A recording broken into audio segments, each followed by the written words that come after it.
So what he's amazing at, and I joke about this with him as well. Like, I'm like, you're not the best X's and O's. I was like, but what he's amazing at, like truly amazing at, is understanding people, understanding his players, and understanding how to get the best out of them. And it changes from player to player, and he bobs and weaves with that, like better than anyone I've ever seen. Well, you got to understand. Some people like to put on this facade, like, I got everything under control, don't worry about it. Nothing bothers me. I'm immune to everything. And that's true. I'm smarter than everybody else. I got everything under control. Okay? I know more about what you're supposed to do than you do. Okay? I'm never wrong, and I'm always one step ahead of you, which is all true.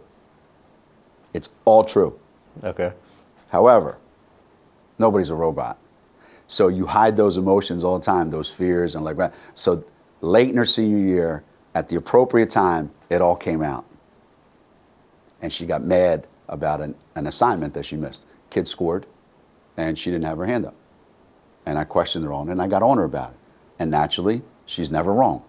So she came back at me with it, and I let her have it, and she broke down. And I'm like, good. She finally realized she's not perfect. Now we can move on from there.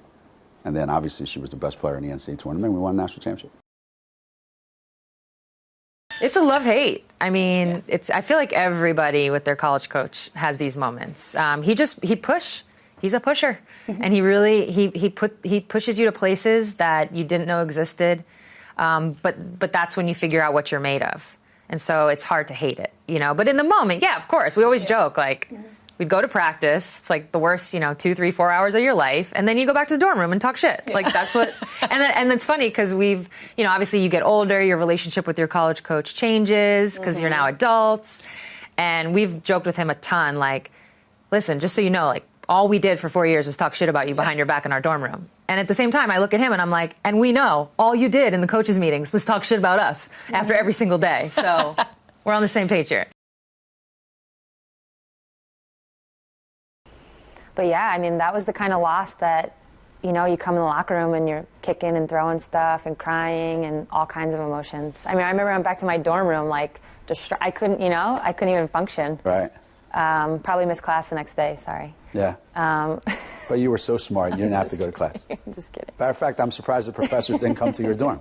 They probably should have. Yeah, they should have. Yeah. Help me out. But yeah, that was killer, and obviously sometimes you look back and losses help you kind of. I think we probably wouldn't have beaten Tennessee the way we did at the Final Four had we not lost to them. Right. Probably would have been a different game, but yeah, that loss hurt. Samika Randall made a great shot. Actually made a couple great shots that last minute. Don't get me started. And we had a chance to win the game at the end. Yes. And I drew something up for Sveta. Yeah. Were you pissed? No. Tell the truth. I swear, I wasn't pissed. You weren't? No. Okay. I don't think I don't know. I was like so, I don't know if tunnel vision's the right word, but I was drinking the Kool-Aid big time, so anything you drew up was cool by me. Hey. And look what happened. I know, right? So. Roll. Yeah. Roll. Yeah. My eyes are still rolling, so, sorry. Yeah. Give me a second. Yeah. Listen, the stories that, are fun to tell, the memories that all of us, when I say we, by the way, I'm usually referring to like my class, right? Like my generation, maybe like some teams I played on. But the same goes if I'm sitting in a room with Jen Rosati or if I'm sitting in a room with Renee Montgomery. Like we all kind of have this shared language. And the best stories are the ones where like someone got, yelled at, somebody cried, somebody threw up. Like those are the best ones. But for every one of those, there's, 3, 4, 5, 6, 7, 8, 9, 10 stories where, something happened where he lifted you up or he had your back. I mean, one stupid one was I parked my car in front of my dorm. Like we lived in these apartments my senior year, and I parked my car in a handicap spot by accident. Like, who knows? I just wasn't thinking. Yeah. And we go on the road. And it was like, get a phone call. Your car's in this handicap. We're towing it. And like, I don't even know what happened. All I know is when I got back, he handled it. Like the coaching staff handled it. And my car was in the spot next to it. Yeah. So it's like, there's moments like that. So it's not even a balance. There's more good than bad.